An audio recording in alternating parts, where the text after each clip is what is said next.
Friends, అందరూ ఎలా ఉన్నారు? మాకు హాలిడేస్ వచ్చాయి కాబట్టి నేను మా అమ్మ వాళ్ళ ఇంటికి వచ్చాను. ఇప్పుడు మేము బిర్యానీ చేసుకుంటున్నాము. మా అమ్మమ్మ చేస్తుంది. అమ్మమ్మ ఒకసారి చెప్పు. హలో, అందరు బాగున్నారా? మంచిగా ఉన్నారా? మేము మా బిడ్డ ఇంటికి వచ్చినాము. సంక్రాంతికి వచ్చినాము. హైదరాబాద్ వచ్చినాము. ఇప్పుడు మా బిడ్డ ఇంటికి వస్తే సంక్రాంతికి వస్తే బిర్యానీ వేయమంటే బిర్యానీ వేసుకుంటున్నాము. ఉల్లిగడ్డలు కోసినాము, చికెన్ తెచ్చినాము. మేము మా బిడ్డ ఇంటికి సంక్రాంతికి వచ్చినాము.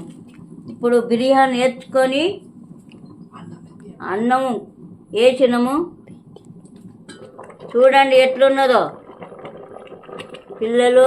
హాయ్, చికెన్, ఇది చికెన్, ఇది ఉల్లిగడ్డలు, ఇది మసాలా అన్నీ చూడండి పిల్లలు. Hi, bye friends. Like, share, subscribe. And మా అమ్మమ్మ ఎలా చెప్పిందో కామెంట్ చెప్పండి.